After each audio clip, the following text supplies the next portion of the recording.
Bueno, pasó lo que varios advertimos en su momento. El Tribunal Constitucional aceptó por unanimidad la demanda competencial presentada por el señor Pedro Olaechea para que se resuelva en la máxima instancia constitucional y se interprete y se emita un fallo respecto a si lo que hizo el señor Vizcarra el 30 de septiembre se ajustó estricta y escrupulosamente a la Constitución o no. Lo que ha quedado de lado, lo que se ha declarado inadmisible, es decir, no se acepta, es esta medida cautelar que estaba acompañada, ¿no?, amarrada, que pretendía que mientras el TC dirimiera esto, se recomponga la situación, se restablezcan las funciones del Congreso, tal como ocurría antes del 30 de septiembre. Al rechazarla, lo que se está diciendo es que el Congreso está disuelto.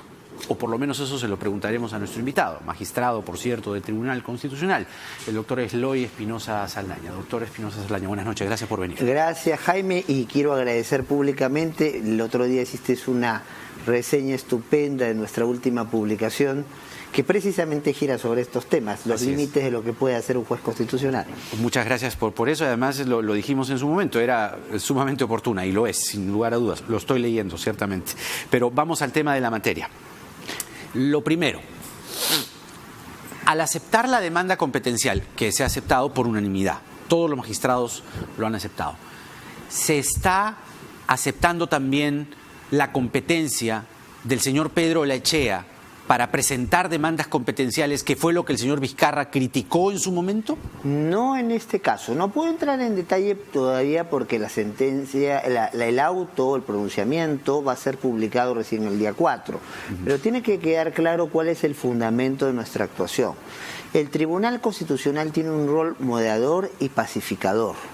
Tiene que buscar componer los grandes conflictos sociales, políticos, jurídicos bajo parámetros precisamente conforme a derecho y a lo que dice la Constitución. Entonces, no hemos reconocido aquí si el señor Olaechea tiene el grado o qué grado tiene. Yo espero que la presenta como presidente del Congreso. Bueno, pero lo importante para el Tribunal Constitucional, Jaime, es que hay un problema de gran calado para el país que requiere una especificación y una respuesta en parámetros constitucionales. Y eso es lo que nos lleva por encima de si el señor Olaechea es presidente del Congreso o presidente de una comisión permanente en interregno parlamentario, que es el término que se usa cuando el Congreso está disuelto. Entonces lo que nos importa es acoger la discusión para poder plantear la salida a esto. Ahora, alguien podría decir, sí, pero eso usted lo puede hacer rechazando liminalmente, diciendo esto es improcedente de plano. ¿Qué quiere decir eso? No hay tema de qué discutir, el señor no tiene legitimidad, demanda bien o mal. O decir que esto fue estrictamente constitucional. Claro, pero lo que se ha optado es para que se comprenda a cabalidad la situación, dar la oportunidad a que todos los involucrados digan su verdad al respecto y para tratar de encontrar una respuesta que después se consolide y no sea vista como un favoritismo por un lado o por otro. Entonces lo que se ha querido es darle la oportunidad a todos los involucrados que presenten sus puntos de vista ante un tema de enorme trascendencia nacional. Admitir a demanda, o admitir la demanda competencial, ¿significa que se admite en parte que la decisión de Martín Vizcarra está en cuestión? No. Lo que significa, primero, no estamos pronunciándonos si Vizcarra tiene razón, si Olaechea tiene razón. Lo que estamos es abriendo la discusión, constatando que el texto constitucional, como todo texto de este tipo, es interpretable, pues es lo que tiene que hacer el tribunal como intérprete de cierre de la Constitución es no dejar dudas ante la posibilidad de que situaciones de este tipo puedan presentarse en el futuro. Claro. Eso es lo que nos lleva a admitirlo. O sea, no es en este momento un reconocimiento de, entonces, si tiene razón el señor Vizcarra, si tiene razón el señor Olaechea. La discusión no va por allí cuando admitimos. Lo que va es ante la necesidad de quedar claro cuándo se puede plantear una cuestión de confianza, cuándo una cuestión de confianza puede llevarnos a una disolución, si tiene que ser la disolución una cuestión expresa o tiene que ser una cuestión que se pueda inferir de comportamientos del Congreso frente al gobierno. Eso es lo que estamos atrayendo para poder fijar una posición y que esto sea útil para abordar situaciones en el futuro y que no genere una situación de zozobra e inestabilidad. Déjeme hacer una libre interpretación en modo de pregunta. Tratándose, en primer lugar, de una situación excepcional, una situación que no tiene precedentes, con lo cual ustedes, con el fallo que emitan, mayoría, minoría, etcétera, van a sentar jurisprudencia. El hecho de declarar inadmisible la medida cautelar que planteaba el señor Lechea y que solicitaba que las cosas se retrotraigan a antes del 30 de septiembre, cuando no se admite esa medida cautelar, lo que se está diciendo es el Tribunal Constitucional reconoce que el Congreso está disuelto. Es una situación fáctica que el Congreso está disuelto desde el día 30. El asunto a discutir es que si está disuelto siguiendo los parámetros constitucionales o no. Eso es lo que nos ha planteado precisamente el señor Olachea. Para el señor Olachea, entonces lo que es el 30 de septiembre es una irregular actuación del gobierno usando el mecanismo de la disolución y entonces desbaratando el Congreso. Para el señor Vizcarra, lo que ha hecho es en ejercicio de sus competencias, ha procedido a disolver el Congreso. Entonces, permítame seguir en la misma línea interpretativa. Es que no están diciendo que es ni del todo constitucional ni del todo inconstitucional, porque si fuese del todo inconstitucional, aceptaban la cautelar, pues. Bueno, pero es que lo que estamos diciendo es que, a ver, vamos por partes. Toda actuación se presume en principio constitucional hasta que se demuestre lo contrario. Si partiéramos en el derecho constitucional de un principio distinto, Jaime, para tus numerosos televidentes, entonces todo sería un caos. Tenemos que partir de una presunción que admite prueba en contrario que las cosas son constitucionales. Entonces, ahora, esa presunción tiene que ser derrotada en la situación concreta o afirmada en la situación concreta.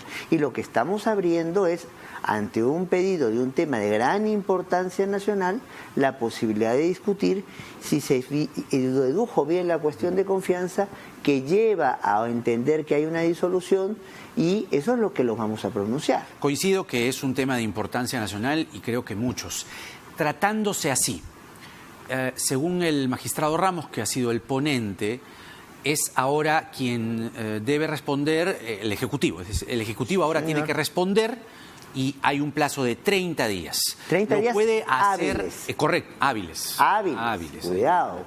Pero también ha dicho el magistrado Ramos que esos 30 días pueden ser menos. Depende de la velocidad con la que el Ejecutivo responde. El Ejecutivo es el que tiene un plazo máximo de 30 días hábiles. Puede responder en el segundo o en el último. ¿Qué es lo que sigue de ahí? Lo que sigue allí es, con la respuesta dada por el Ejecutivo, es una audiencia que, por las pautas internas que tenemos, se hará en la ciudad de Arequipa. Allí irá el representante del señor Olachea, irá los representantes del gobierno, entonces sostendrán sus puntos de vista al respecto. Los magistrados haremos las preguntas que creamos correspondientes para armarnos un mayor criterio, y tenemos desde ese momento un plazo de 15 días también hábiles para responder, para dar un fallo. Ya. Pero ahí hay que aclarar, Jaime, es que muchas veces es imposible cumplir con ese plazo. ¿Por qué? ¿Por qué? Por varias cosas. En primer lugar, ¿qué pasa si la propuesta de Ramos no tiene consenso?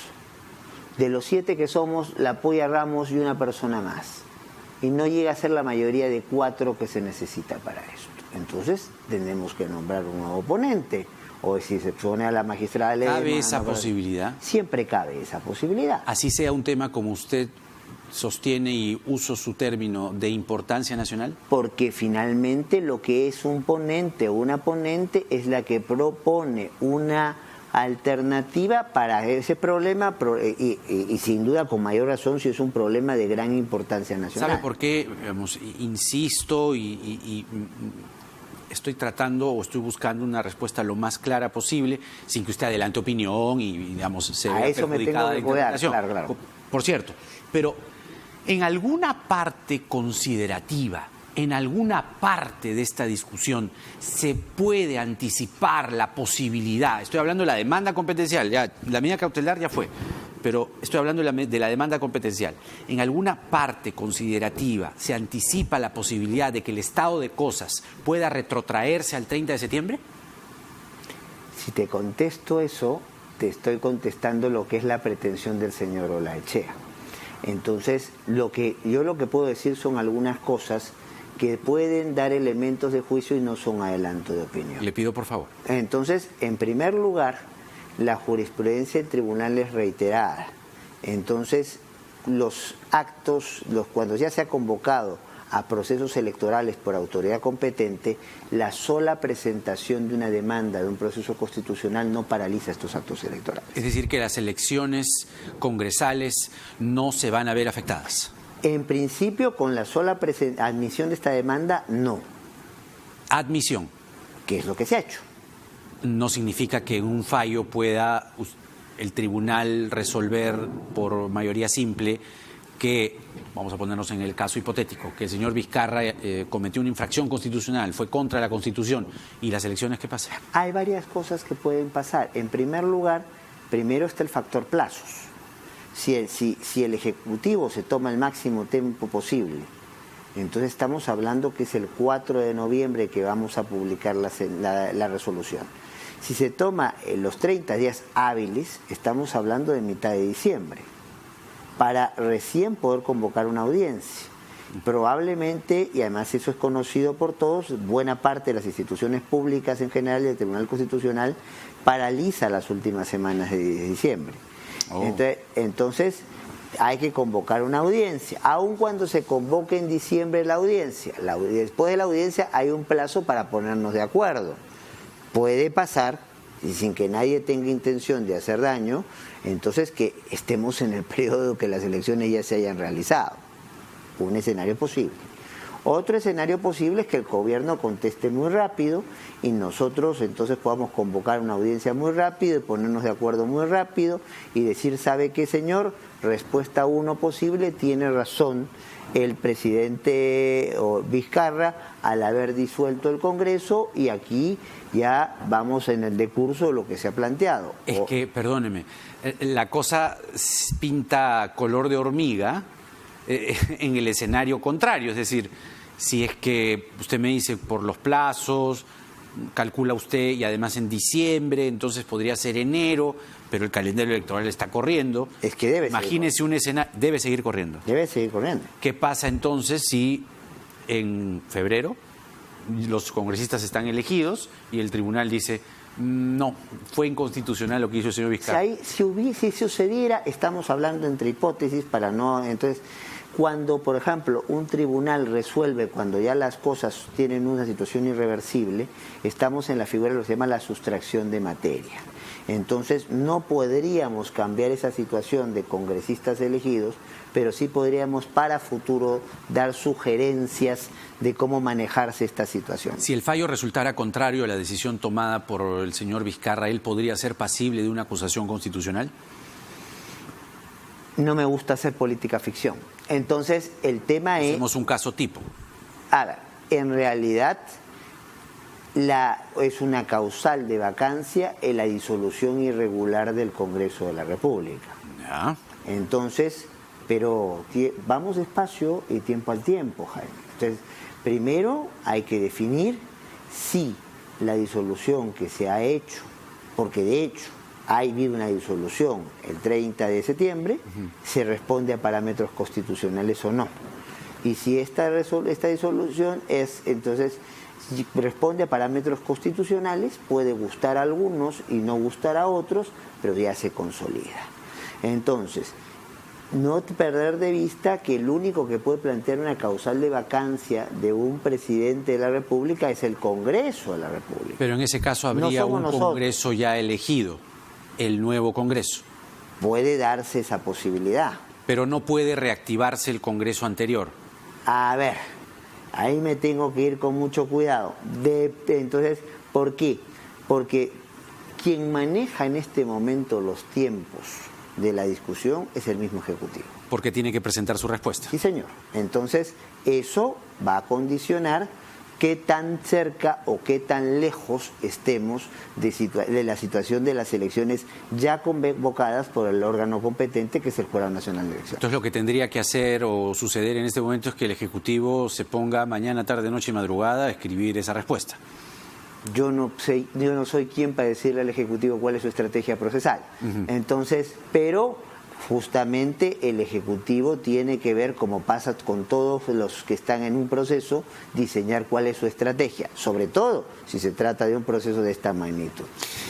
¿Son pasibles ustedes, los magistrados, tratándose de esta demanda, pasibles, digo, de alguna clase de presiones en el trayecto que tienen de aquí a el fallo, a la decisión final que ustedes tomen? ¿Usted ha sentido que, o probablemente usted vislumbra que hay alguna clase de presiones? A ver, quien es juez constitucional tiene que estar acostumbrado que hay gente que no entiende que la labor es responder conforme a derecho y a los derechos. Hay gente que lo que cree que un juez constitucional es un operador político de intereses económicos y lo que quiere es la respuesta que ha ido a buscar, sea como fuera. De hecho, en el Perú y en otros países ha habido presiones con jueces constitucionales. ¿Con usted también? Oiga, si finalmente por resolver en un caso donde descubrimos que se estaba escondiendo el real voto de un magistrado, como ex magistrado, como el señor Vergara, ponemos eso en evidencia, en un año nos plantean 37 acusaciones constitucionales y tenemos que tener 3 sentencias de la Corte Interamericana para mantenernos en el cargo. Creo que es un buen ejemplo de las cosas que no deben pasar. Pero en lo más reciente, digamos, no sé, en esta demanda competencial o en el habeas corpus de la señora Fujimori, la propia magistrada Ledesma denunció una presión. ¿En qué quedó eso, por cierto? Bueno, lo que ha quedado, el asunto de Marianela Ledesma, es que ha sido ya convocada por la fiscal de la Nación, que es a el que le corresponde por el cargo que tenemos tomar el testimonio de Marianela, y hay un cronograma de cómo se va tomando este testimonio, cómo se va planteando, y eso tiene su curso establecido ya en la coordinación de la magistrada con el Ministerio Público. Y por lo menos en ese caso concreto y en el caso actual yo no he tenido ningún tipo de insinuación ni de presión. Sin duda hay un sector de la prensa que, por lo menos en mi caso, es campeón para inventar cosas y cosas que quieran desacreditar. Se ha hablado que yo en algún momento alteré mi hoja de vida y después el mismo Congreso en 2 ocasiones ha dicho que no fue así. Se ha hablado de que incluso hice un pedido irregular al presidente del Tribunal Constitucional. Hoy el tribunal ha reconocido, entonces con voto de todos los magistrados, menos de uno. O que usted es ojitos. Que es una cosa, ¿sabes, Jaime?, de lo más falsa posible. Es completamente irracional. ¿Cuál es el argumento del famoso Ojitos? Que en el 2009 trabajaba entonces cerca a César San Martín. Yo comienzo a trabajar, como he trabajado con otros presidentes de la Corte Suprema, como jefe de gabinete recién en el año 2011. Que en el año 2009 yo veía casos para el señor Humala, la señora Heredia. Yo recién he conocido al señor Humala y a la señora Heredia cuando he sido elegido magistrado del Tribunal Constitucional de actividades protocolares en 2014. ¿Haciendo visitas a Palacio? Yo he hecho solamente visitas a Palacio, como hemos hecho todos los candidatos, porque teníamos que hablar con las diferentes bancadas, y mi comunicación fue con los asesores Roy Gates y Pedraza.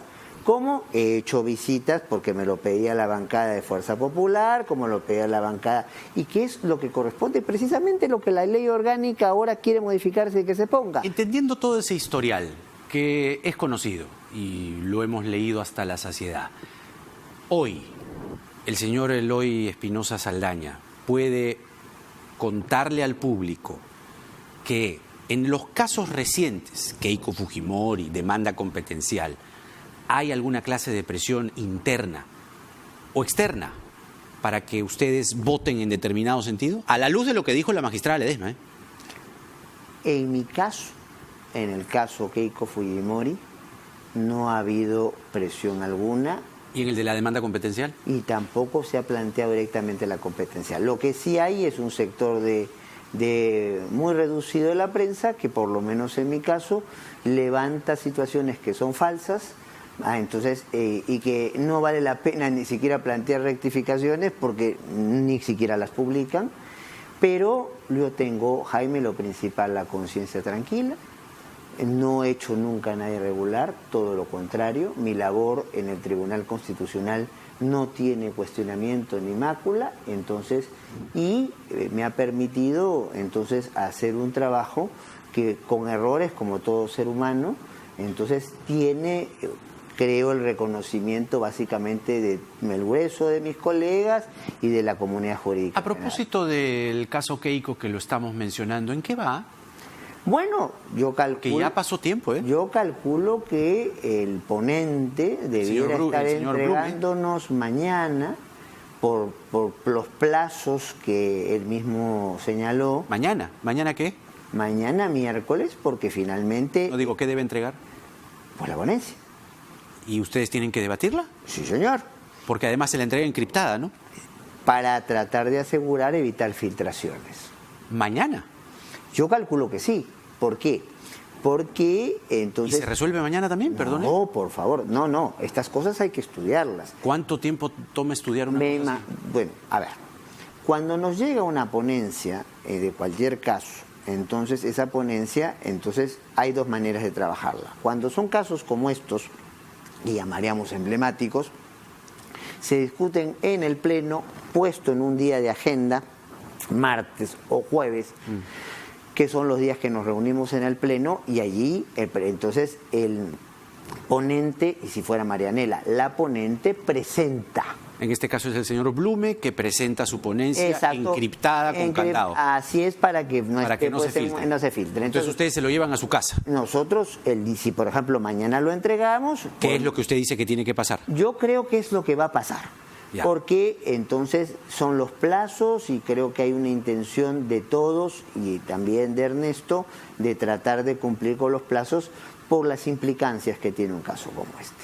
Todos casos son importantes, pero en algunos casos sin duda se genera una expectativa mayor y hay que tratar de evitar que se distorsione esta expectativa. Le preguntaba, entonces, ustedes reciben la ponencia del señor Blume como en una maleta cerrada, encriptada, ustedes se la llevan a su casa, usted en su estudio la evalúa.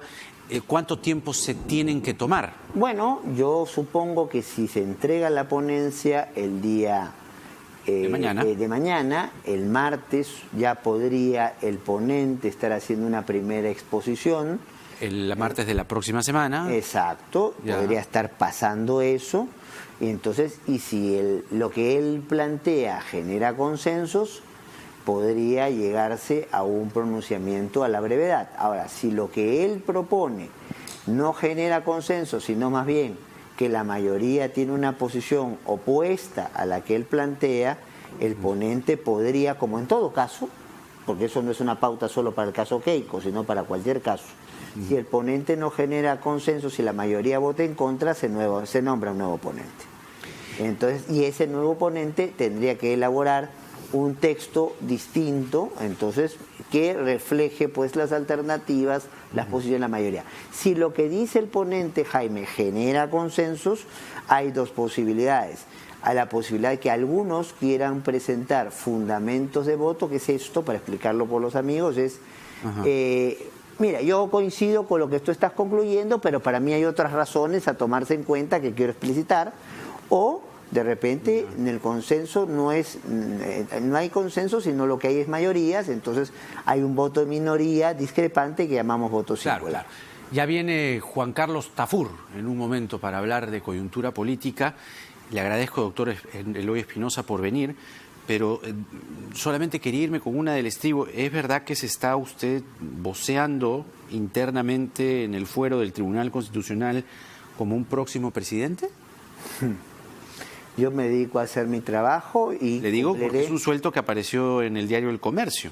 Una fuente del TC ha comentado al Comercio que hay una preocupación porque usted es el magistrado voceado para convertirse en el próximo presidente del TC en reemplazo del señor Blume, y hay un documento que ha estado circulando, si me ayudas, que usted le escribe al señor Blume en octubre, ahorita, y usted le informa que usted no va a asistir, en fin, pero llama la atención que usted le ponga magistrado Ernesto Blume. Vamos por partes. Ha desatado una serie de rumores, hierve el Tribunal Constitucional porque usted está ya pensando en la presidencia. A ver, las cosas claras y el escenario parejo. Y el chocolate espeso.